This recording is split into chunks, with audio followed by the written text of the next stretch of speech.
First contact, second thoughts. Commander Elias Rowe had faced a lot in his 20 years of service. Rogue AI fleets, collapsing wormholes, the Martian separatists, but nothing had prepared him for the Zhurari. They weren't what he expected. The first images transmitted back to Earth painted them as something between wasps and praying mantises, all carapace and compound eyes. But what disarmed Elias more than their alien biology was the sheer intelligence behind those eyes. Now, standing in the crystalline chamber aboard the HSS Vanguard, Elias stared across from the Zhurari emissary, the clone of the Queen herself. She introduced herself as Zalsera, and she was unlike any diplomat he'd ever encountered. Her voice resonated not with sound, but through a frequency translator embedded in her thorax. "You are more symmetrical than anticipated," she said, clicking her mandibles in what Elias had come to recognize as amusement. He smirked. "I get that a lot." The negotiations began with routine formalities. Trade routes, mutual non-aggression, resource exchanges. But as the hours turned into days, it became clear that the Zhurari had come with another objective, one not listed in the official agenda. Genetic exchange. Zalsera explained it with clinical precision. "Our hive suffers from entropic decline. Genetic stagnation is imminent. Your species presents a unique deviation from our evolutionary path, divergent yet complementary. The Queen seeks compatibility." Elias leaned back in his chair. So, this meeting wasn't just diplomacy. It was a breeding test. Her antennae flicked. Precisely. You should have been disturbed. Should have filed a report, demanded oversight. But there was something oddly compelling about her. Not just her intellect, but her presence. Like speaking to royalty cloaked in steel and instinct. And she was a clone. A perfect genetic copy of the Queen. Not just a proxy, an extension. The tension between them shifted over time. Conversations drifted from policy to philosophy, to art, to dreams. She asked about Earth music, so he played her Beethoven's Moonlight Sonata. She didn't move, didn't blink, but when it ended, she whispered, "It feels like dying and being remembered." One-night cycle. After a long strategy session, Elias found her waiting in his quarters. "I have reached my conclusion," she said simply. He blinked. "About what?"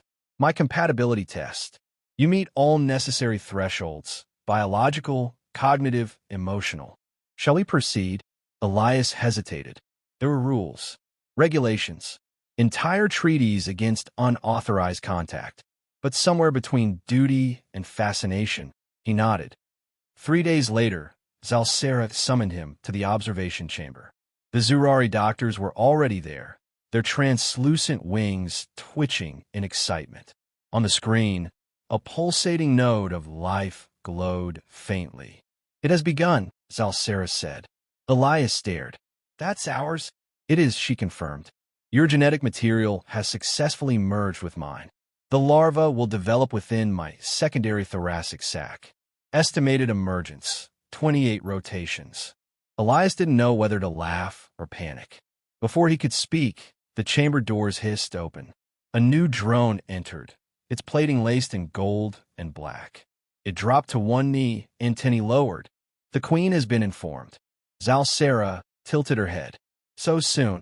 The Queen commands your return. And she requests the human accompany you." Elias swallowed hard. "Is that normal?" "Nothing about this is normal," Zalsera replied. For the first time, Elias saw something in her eyes that wasn't calculation. It was fear, or maybe awe. "The Queen is curious," she said quietly. "And curiosity, for her, is rare." He looked at the screen again, where their offspring glowed faintly, pulsing with potential. "What does she want?" he asked. Zalsera looked at him, her voice soft through the translator. "She wants to see what her clones saw. Hive protocol violation." The descent to the Zhurari homeworld was like slipping into a living machine. The atmosphere shimmered with bioluminescent mist, and the hive spires stretched into the sky like organic skyscrapers, pulsing with veins of golden fluid. Elias Rowe stood at the viewport of the Zhurari vessel, trying not to let awe show on his face. He was the first human to set foot on the Zhurari homeworld, not as a diplomat, not as a soldier, as something else entirely, a genetic contributor. Zalsera stood beside him, hands folded neatly over her midsection, where their hybrid larva grew. She hadn't spoken much during the journey, her mind clearly elsewhere. Elias could only imagine the implications this had for her. For them both. As the ship touched down, a host of drones surrounded the landing platform in tight formation. At the center of the welcoming party was something altogether different. She towered over the others, wings like stained glass folded regally behind her, her obsidian exoskeleton glinting beneath the twin suns. Her gaze was not wild or feral, it was ancient, focused, calculating. The Zhurari Queen. You will not speak until she addresses you, Zalsera whispered. Elias nodded, swallowing the dry lump in his throat. He wasn't afraid. He was a man who'd faced combat, betrayal, and vacuum. But this was different. This was history. The Queen's voice bypassed sound entirely. It bloomed directly in his mind, deep and resonant. You're Elias Rowe. Human. Your seed has taken root in my clone. This was not authorized. Elias felt a subtle pressure in his skull, like she was probing him, reading the shape of his thoughts. I didn't plan for it, he said carefully, but I don't regret it. The Queen's head tilted slightly. Intriguing. Most males faced with judgment beg for absolution. You offer only truth. Zalsera stepped forward. My Queen, the success of the fertilization. Silence, clone. The command cracked through the air like thunder. Zalsera froze, but Elias stepped between them before he could think twice. She didn't act alone. If anyone's at fault, it's me. The Queen's eyes narrowed. You presume much, and yet there's merit in boldness. She circled Elias slowly, examining him like a predator might study an unpredictable prey. You did what no other being has done. You breached the biological divide. You awakened instinct in my clone that should not exist. She's more than a clone, Elias said. She made her own choice. The Queen stopped in front of him. So she did. And now, I find myself curious. If my clone found you worthy, what might I discover? Elias blinked. Excuse me. The Queen stepped closer until her mandibles were inches from his face. He felt the faint psychic hum behind her presence. Alien, vast, lonely. For millennia, I have ruled. Unchallenged, unchanged. But now I feel a stirring. A question. She leaned in. What is it about you that could make even a being born of my own flesh abandon protocol? Zalsera stirred, clearly uneasy. My Queen, this would violate 1,000 years of... 1,000 years of stagnation, the Queen snapped. Perhaps what we need is evolution. Elias took a breath. If you're asking what you think you're asking, maybe we should slow down. Think it through. No, she said. You will not decide with thought alone. You will feel. Before Elias could move, the Queen touched his forehead with the tip of one elongated claw, and the world fell away. He saw stars being born, battles waged in the vacuum of space. He felt the pain of 1,000 generations, the weight of command, the endless isolation. And underneath it all, longing, the kind that no hive could fill. Then he felt something else, a spark, recognition, a hand reaching out through the void, not to conquer, but to connect. He staggered back, breath catching. The Queen's voice was softer now, not in his mind, but in the air. You are more than flesh, Elias Rowe. You are a catalyst. Elias looked up at her, shaken but steady. What do you want from me?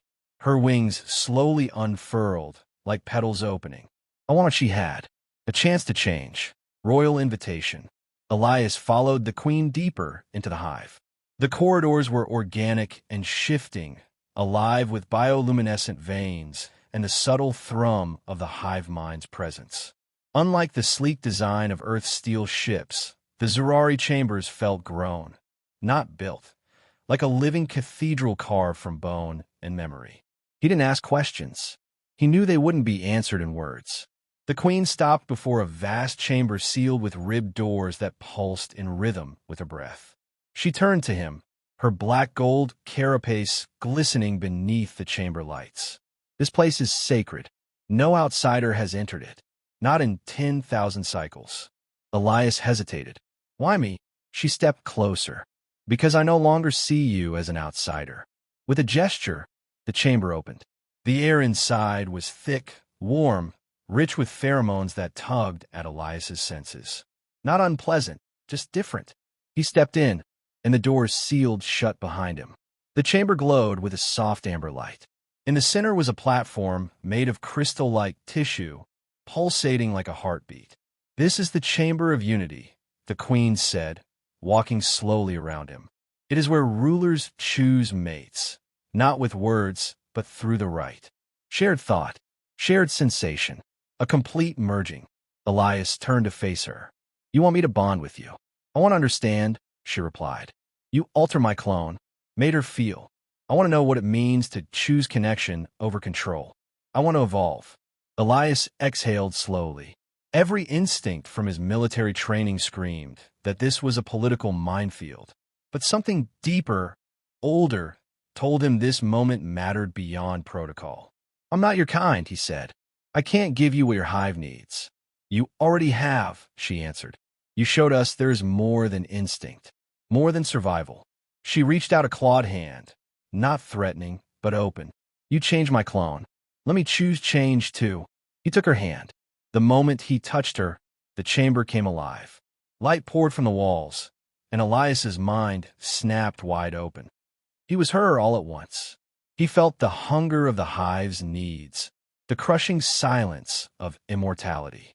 He saw millennia of cold decisions made in logic, the sterile efficiency of empire. And beneath it all, the unspoken ache to be more than a function, to be seen. And then himself. From her eyes, she felt his defiance, his compassion, his stubborn refusal to kneel. She felt the fire of a species that hadn't conquered the stars with superior strength, but with will. Elias had never believed in fate. But here, locked in a union beyond biology, beyond species, he felt something ancient stir. Two empires, two bloodlines, two paths converging. He didn't resist. When the rite ended, he was on his knees, gasping. The Queen stood above him, quiet, radiant, transformed. "I see now," she whispered, "why she chose you." Elias looked up. "What happens now?" The Queen placed a hand to her abdomen, where soft light now pulsed beneath her armor. "You have planted a seed in me," she said. "Not just of life, but of change." He blinked. "You're pregnant." "Yes." A long silence stretched between them. Not awkward, just massive, like the weight of what had just happened was still sinking in. "I'm not sure I'm qualified to be the father of an empire," Elias said. She smiled, her mandibles clicking gently. "You already are." They exited the chamber to a waiting circle of royal attendants. Zalsera stood at the edge, her expression unreadable. The Queen turned to her. "Prepare the chamber for dual gestation. The human has chosen us both." Zalsera looked at Elias, not with jealousy, but something closer to acceptance. Even pride. "This will rewrite the hive," she said. Elias nodded. "Let's make sure it's worth reading. The future is hybrid." Earth's Council of Planetary Affairs was in chaos. The images were undeniable. Footage of Commander Elias Rowe emerging from the Zhurari royal chamber, flanked by both the Queen and her clone, both confirmed to be carrying hybrid offspring. There were no denials, no clever redactions, just a quiet, heavy press release from the Vanguard's bridge crew that would ripple through human history forever. The word treason was tossed around by more than one senator. But for others, scientists, progressives, and even a few wary generals, it was something else. Proof that the human spirit could reach beyond war, beyond fear, and touch the unknown. Elias sat in a chamber of polished bone and crystal, deep within the hive's inner sanctum. It had been 3 Earth weeks since the rite, and still, he didn't quite understand what he was now. Diplomat? Mate? Legend? He rubbed his eyes. "Do you think they'll execute me when I go back?" "You won't go back alone," Zalsera said, standing beside him, her abdomen gently glowing. "Your child will go with you. Proof of alliance." And the Queen? She will present her own offspring before the Zhurari Council. That alone will reshape our laws. Elias nodded slowly. 2 empires changed, because of one bad decision in a diplomatic meeting. Zalsera tilted her head. You call it bad? He laughed once. Let's say unorthodox. Across the hive, the queen stood before her elite.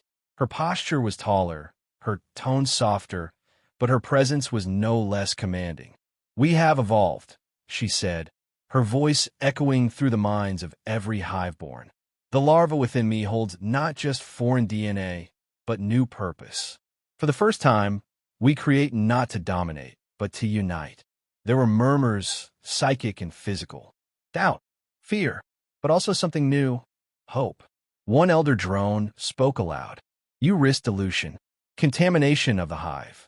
The queen responded with perfect calm. Then let us be contaminated. Let us become something stronger than what we were. Elias spent his days walking the hive's halls, sometimes speaking to curious drones who no longer feared him, sometimes just listening. He watched as changes bloomed in small ways. Drones began to speak among themselves outside of hive orders. Zalsera composed something like poetry, impressions pressed into resin for others to interpret. One even painted. They were becoming individuals. He'd lit a match in the center of an ancient machine, and instead of consuming it, the flame had given it warmth.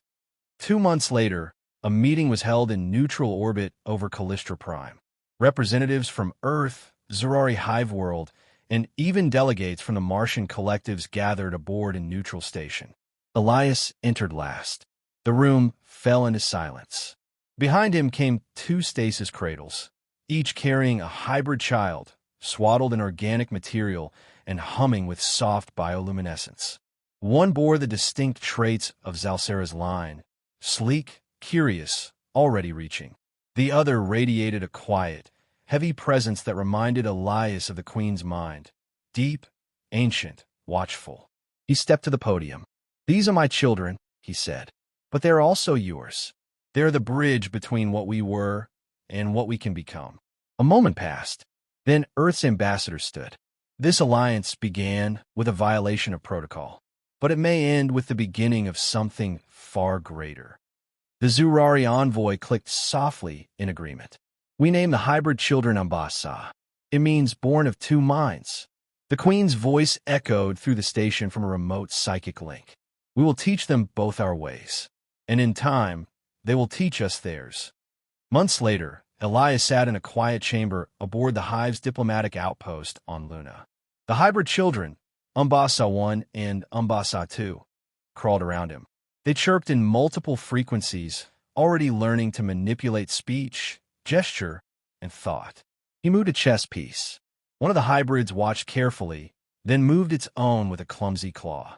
Zalsera watched from the doorway, a gentle smile flickering at the edges of her mandibles. You teach them strategy. They'll need it, Elias said. They're going to inherit 2 worlds. The queen's voice came through a calm note. And perhaps they will make them one.